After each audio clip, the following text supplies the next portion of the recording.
Thanks for joining us here on Arc Salt Lake. I am Brian Schneed. It's Thursday, February 13th. Tonight, weather is the big talker with parts of the state seeing snow and rain. The snow today created a mess across the valley and the mountains. I mean, it's really been coming down widespread. Crashes reported I-15 between Provo and North Ogden. A 64-year-old man was actually killed in the crash near the Weber-Box-Elder County line. Things are starting to warm up in the valleys now, and as the snow is turning to rain in some areas, but will it stay that way overnight? For that, we go to meteorologist Sean Kelly, tracking all of this for you. Busy day for you guys in the Weather Center, and you've got our first alert forecast here. Hi, Sean. Hey, yeah, we started early today with temperatures into the teens and 20s, so that cold air was in place, and it brought us some accumulating snow just before the changeover. Some areas still seeing that snow falling. New Harmony down towards the south, 4 inches, so even down towards southern Utah picking up some good snow. Ogden, 3 inches, 5 inches in South Jordan. Logan picking up 3 inches as well. In Brigham City area, making that changeover right now from Ogden basically into the Salt Lake City. We've been pretty dry here in downtown Salt Lake City. Saturday, I think, would be the best chance for some accumulating snow. Park City still seeing that heavy snow, and of course up into the mountains, Provo, and then down towards Draper, seeing some good snowfall there. We've got winter storm warnings up for all of our mountains, 1 to 2 feet down towards the south, but up towards the north, upwards of 2 to 3 feet of snow, with the winter weather advisory still in place through 11 p.m. tonight, so please be careful out and on the roads. As we are seeing that change over to rain in the valleys right now, we'll talk about how much rain we'll see before a changeover back to snow Saturday morning. That's coming up in my first alert weather forecast. All right, Sean, thank you. We'll see you in just a few minutes. All of this weather also creating the potential for dangerous avalanche conditions in our mountains. And the Utah Avalanche Center putting out a warning earlier today ahead of the holiday weekend. I'm joined now by Utah Avalanche Center forecast Greg Gagne, here kind enough to join us live on the program tonight. Greg, it's great to have you. Can you share a little bit more about, I guess, generally the warning right now with what is taking place with the snowfall, the current state of the snowpack, and what you're expecting the backcountry to look like this weekend? Yeah, all good questions. You know, this is a substantial snowfall,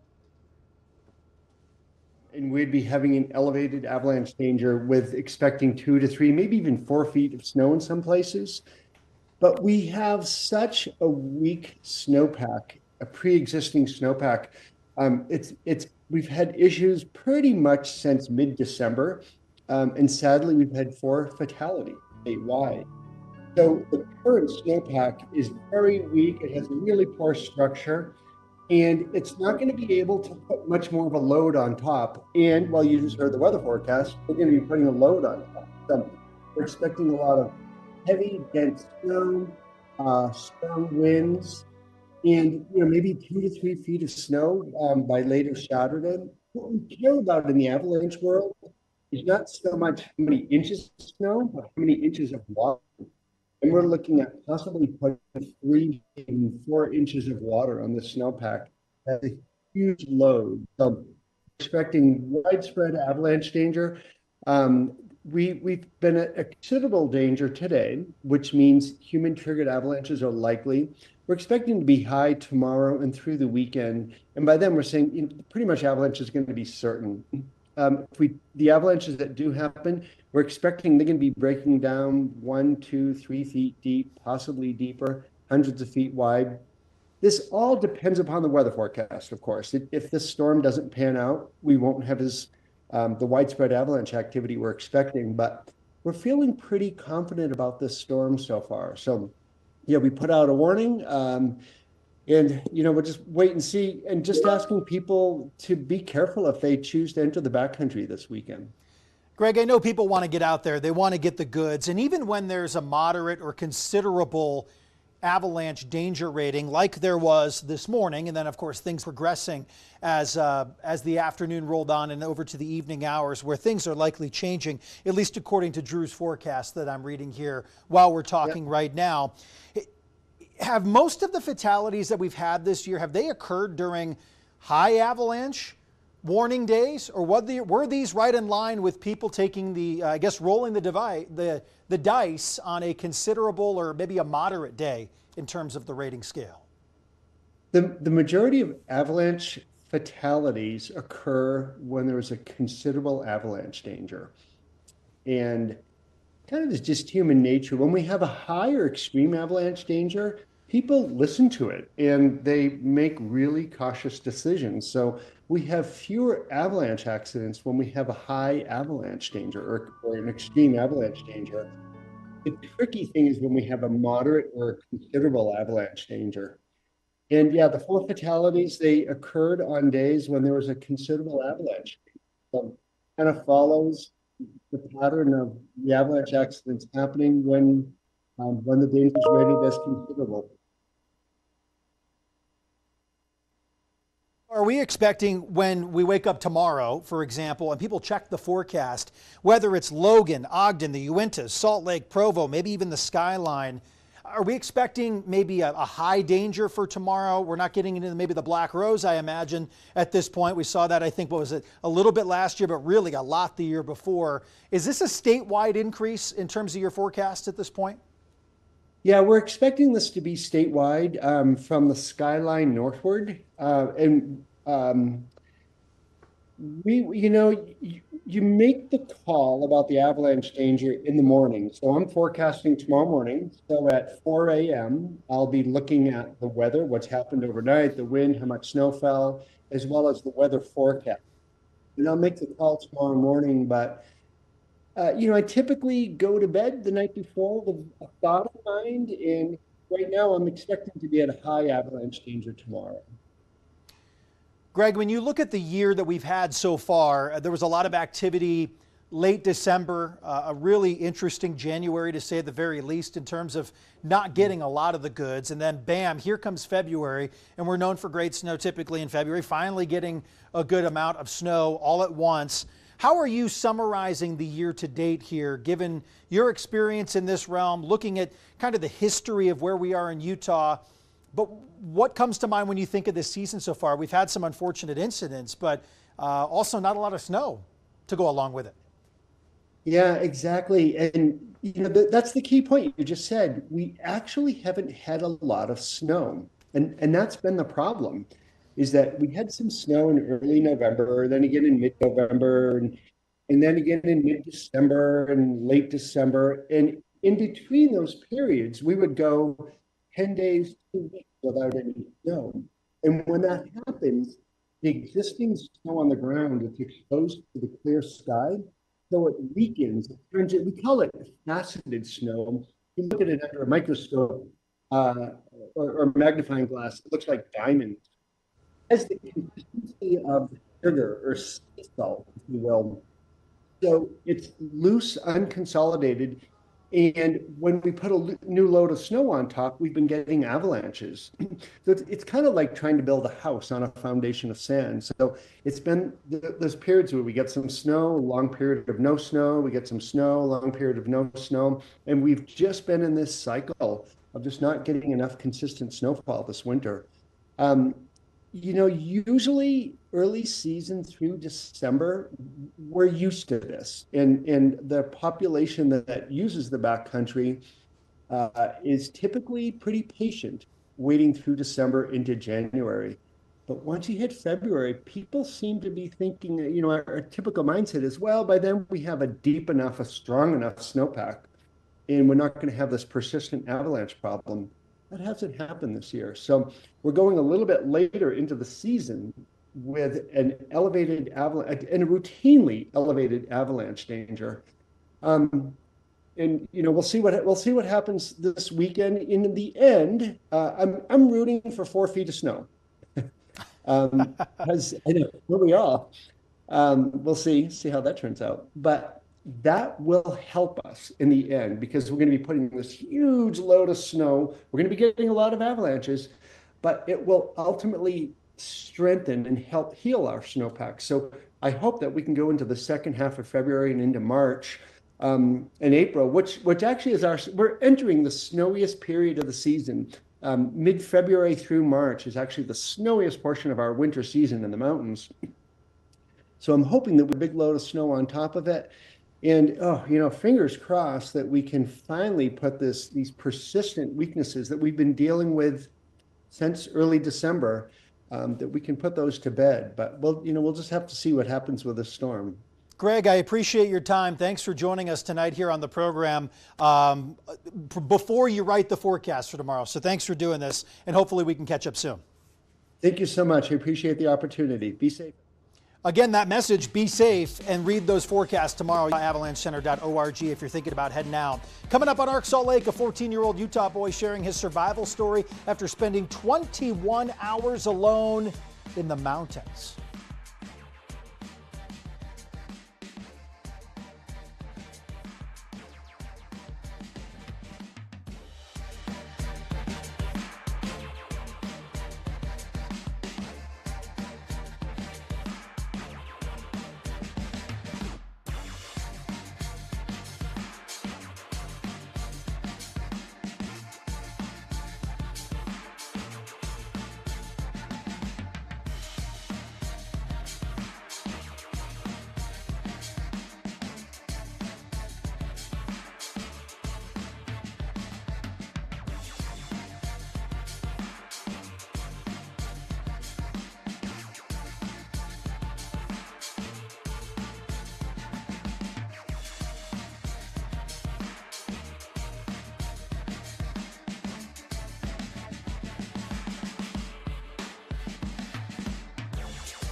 All right, imagine being 14 years old and surviving 21 hours alone in the mountains. That's what happened to Bear River 8th grader Mason Archibald last weekend.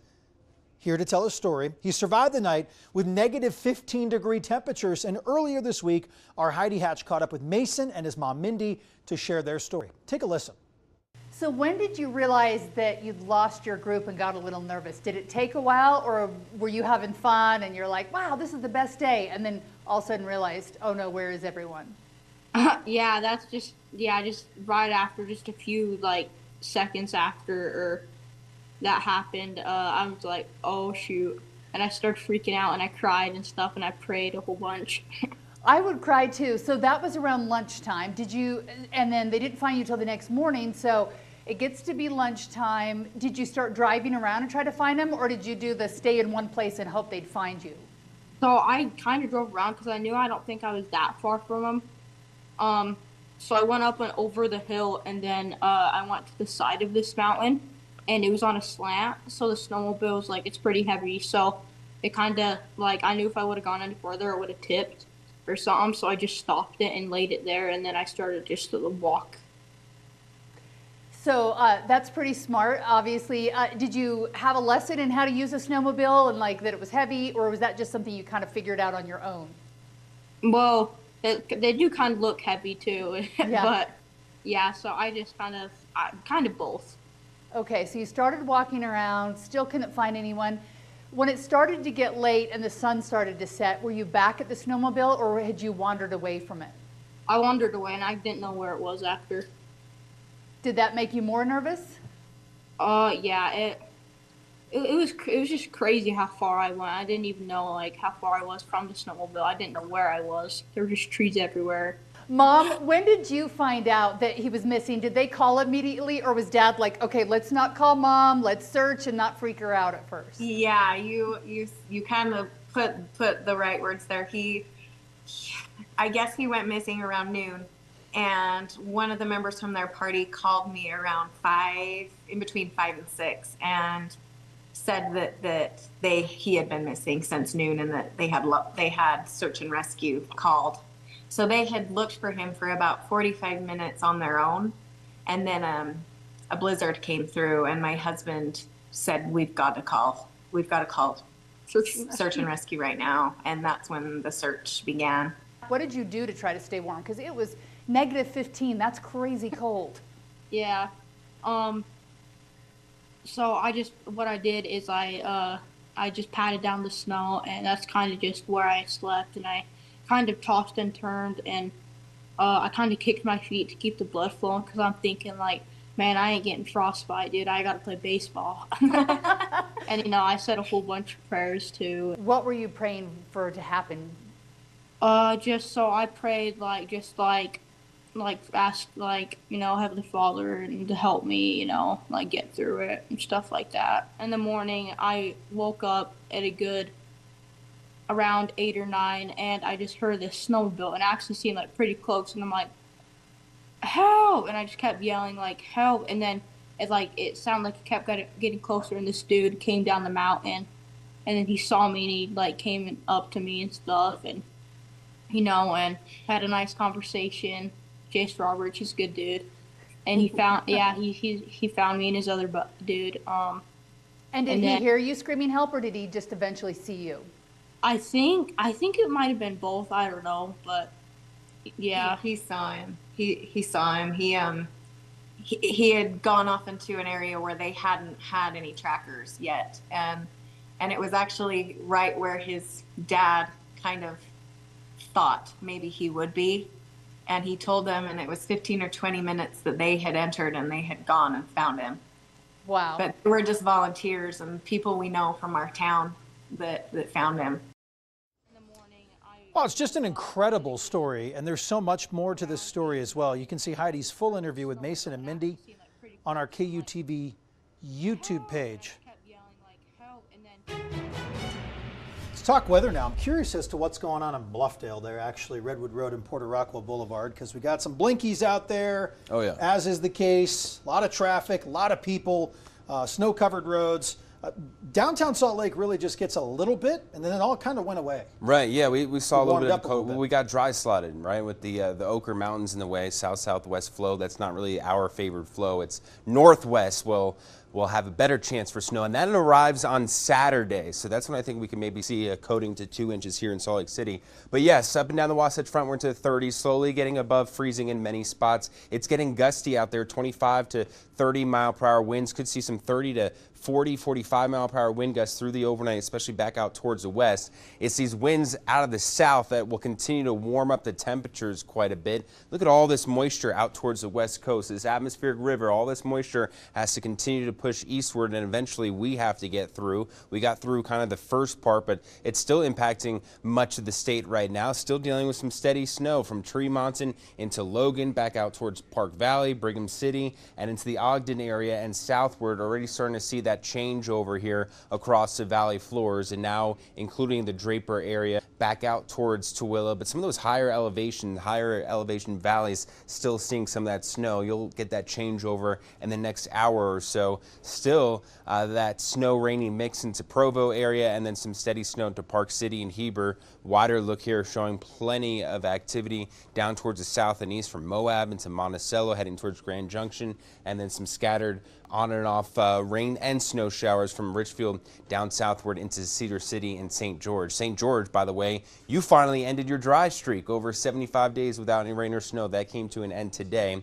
We'll continue to see on and off rain and snow showers through the overnight, through the day tomorrow. Remember, tomorrow is just going to be liquid rain here across many of our valleys, but it starts to get cold again. Friday night to Saturday, wind shifting out of the north and west. And look at this. This is when we could see another round of potentially even accumulating snow here across the Wasatch Front as it clears out by Saturday afternoon. So overnight could see about 6 to 12 inches of snow up into the mountains. When we're all said and done, we could see 2 to 3 feet of snow up into the mountains. But look at this. We could see maybe an inch or two here across many of our valley floors, and then especially down towards the south as well, especially when we start to see that colder air working its way in on Saturday.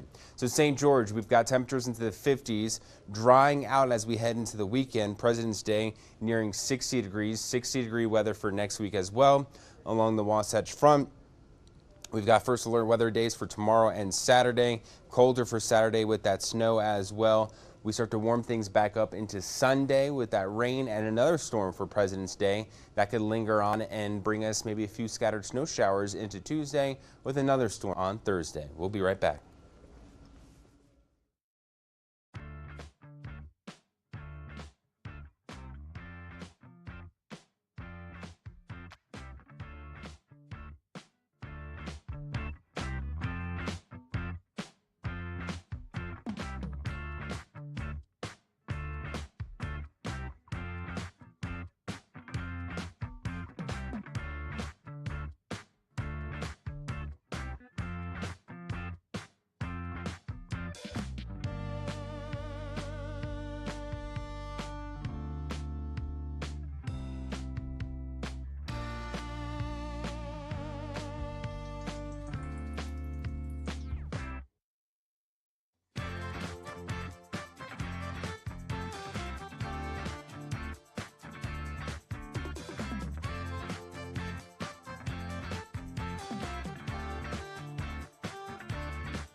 One of the best tight ends in the NFL says after Sunday's Super Bowl loss, he may be thinking about retirement. It's Taylor's boo, Travis Kelce. Spoke on his podcast.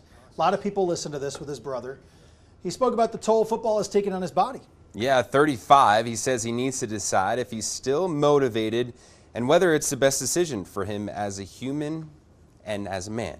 Yeah, he's apparently kicking around the idea of hanging it up. I'm sure financially doing just okay. Yeah, 35. Wouldn't pretend to know the books, but a lot of success there with the Chiefs, regardless of what happened on Sunday. They were going for the three-peat and fell quite short, actually, of that three-peat bid despite that. We'll see you tomorrow night at 7.